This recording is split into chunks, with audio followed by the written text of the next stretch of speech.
And welcome to episode 59 of Tennis Volley Talk with Brian Danielson. I'm going to be talking a little bit. I have a few more calls out that I'm still waiting for some that I would be doing some phone interviews with. So hopefully they'll come to fruition, and then I'll be able to do some more phone interviews. You YouTubers, if you do like that kind of stuff, be sure and comment, like, and subscribe to my channel. And then you podcasters, you'll be hearing the racket of the day coming up. So also, if you want to like, subscribe, and make a comment on the podcast venue, feel free to do that too. But I do thank you. To this week, what I'm going to be kind of talking about here is going to be the Indian Wells tournament that is actually going on for these next 11 days. There's been, with this, the Indian Wells, it is really a very well put together event. That some of the players call it the fifth slam because of the accommodations are so very nice for the top pros that end up playing in Indian Wells. Also, it's owned by Larry Ellickson. Bought the tournament from former tennis player Charlie Passerell for $100 million, and quite a bit. But he owns that tournament, but he's the one that owns it actually with that too. And it's mostly held from March 6th to the 17th, and it has both men and women playing in the tournament itself. That way, with that,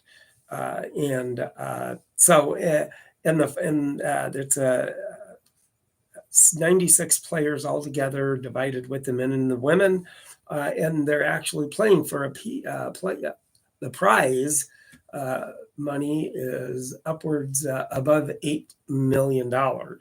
So quite a bit of money to be divvied up between everybody there too with that. But also I do want to kind of say that this tournament is really such a very well put together tournament, but also the weekend before the tournament starts, then they do have what they call the Eisenhower Cup. It's been played for 5 years, but this is the second year that it's actually televised, and it's a mixed doubles tournament with a variety of mixed doubles players, such as Stefano Tsitsipas and Badosa. They're a couple right now, so they're the it couple in tennis. And then also who ended up winning it here this time, and they divvied up a check for over 200,000 between the two of them. It's actually the up-and-coming United States team of Emma Navarro and Ben Sheldon, some of the up-and-comers of the USA right at this particular time with the mixed doubles play. And, with that too, the play that they had was very fun to watch. The format is just a very relaxed format. And the funny thing is how when they go out there and they're talking to the players, and one of the commentators was actually Coco Vandeweghe, a recently retired pro tennis player, was on the circuit, and she's a very good commentator, knows a lot about tennis, and kind of lets you know what her thoughts are of the players and what they need to do with playing and winning and hitting shots, certain shots and everything like that. But when they go out there and then they're going to be seeing who's going to serve, and how they do that is they do rock, paper, scissors. So that's kind of a fun little thing too on that. So it's really a fun format to see who gets to serve or receive, or who has the choice to either serve or receive. So it's really kind of fun little format. And then they play a 10-point tiebreaker. And so it goes like a regular 12-point tiebreaker. You switch every 7 games or 6 games, and then you play up to a 10, and the first one to 10 wins by 2. So if you're at 10-9, somebody ties it at 10, so then you got to win by 2 in that tiebreaker. But very, very fun format to watch, very relaxed atmosphere. So you get to see a little bit of the personality of the players out there, which I think is really kind of fun too. What do you guys think about that? In seeing the personality and more of a relaxed of the players, and watching them play in more of a relaxed, so you kind of get to see the personality a little bit more, instead of being all serious of what they're doing and trying to play in a tournament and everything too. So I think it's really kind of fun to watch and kind of get to know everybody in a little bit better, more personable way as far as that goes. So yeah, what do you YouTubers, what do you think about that? If that's, whatever, just let me know. Like, subscribe, and make a comment on my channel. Let me know if you do like what I'm doing. I do like what I'm doing, because I just like to bring all little tidbits, to everybody each week. And I hope that you do like that. And then you podcasters, if you do want to, you're going to be seeing or hearing about the racket of the day. And if you do want to subscribe, like, or make a comment, please do on that. I do like doing the racket of the day. It's really a fun thing to do, and that way you kind of get to learn a little bit of the history of a racket, and being able to see the older rackets that I have behind me here. So yeah, that's what I like. I have whole bunches of them. But I still hope that you do like taking a look at the rackets and everything. So that's it's always a fun thing for me to do, and being able to go out and collect rackets and find rackets. And so I've been finding a few, and then later on, hopefully I'll be getting some phone calls, interviews that I will be doing, and take it from there. So, with that, I do want to,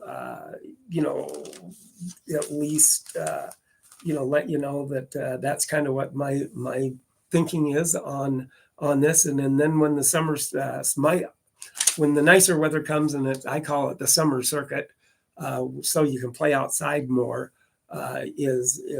well, I'm just waiting for that. Right now I'm playing inside, so at a health club, but one of the health clubs here. So, but it's really good, really nice to be able to have that opportunity to play and keep the timing up during the winter time too. And I've had a few people that I play against, so it's been pretty fun to do with that. So, with that too, I do want to at least here in the racket of the day, and the racket of the day today is it's NJ Magnum Corporation out of Hillsborough, Massachusetts. Now, somewhere along the line, they were in existence in the late 1800s, started in the late 1800s, early 1900s, and they were making tennis rackets as early as the early 1900s with tennis rackets. As you can see, this is a very old racket too, with this particular racket. Now, you YouTubers, you're taking a look at it right now, and with that racket. Now, this racket here, it's called the Majestic racket. So it's kind of a brand name, like I say, with most of the rackets out there. You have your certain brand of who made it, or the corporation who made it, or the sporting goods that carried it, or anything like that. And but it's just kind of the brand name or the racket that they had at the time. They could have a Majestic, and then they could have another name for, another, name for the racket other than Majestic. Like I said, like the Tad Davis rackets, they had the Imperial Deluxe, stuff like that. Imperial Classic, different names for them on that. But very, very nice, well-made wood, old sturdy wood racket.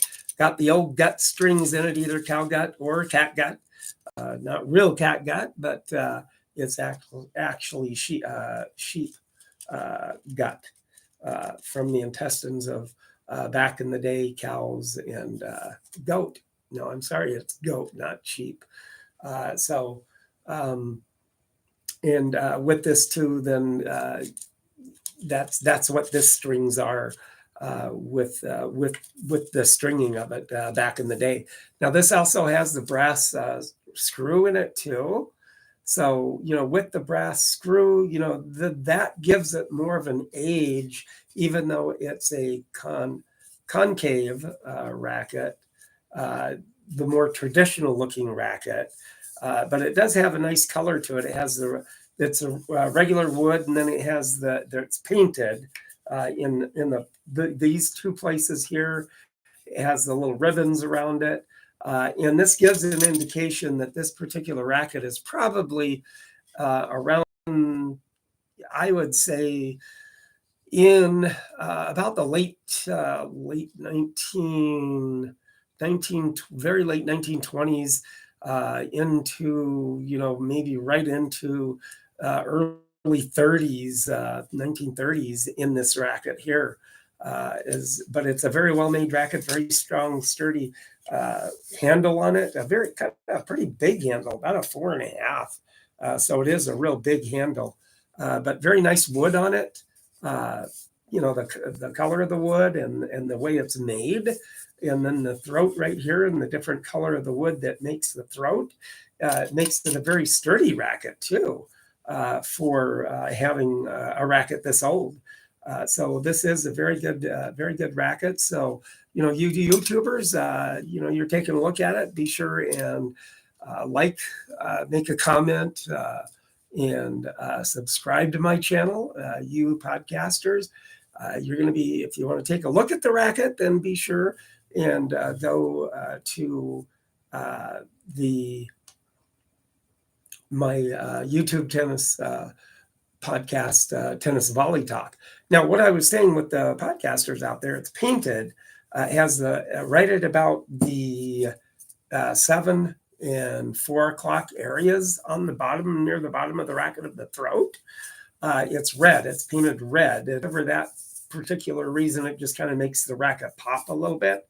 And then they have it painted red right down here a little bit on the throat too.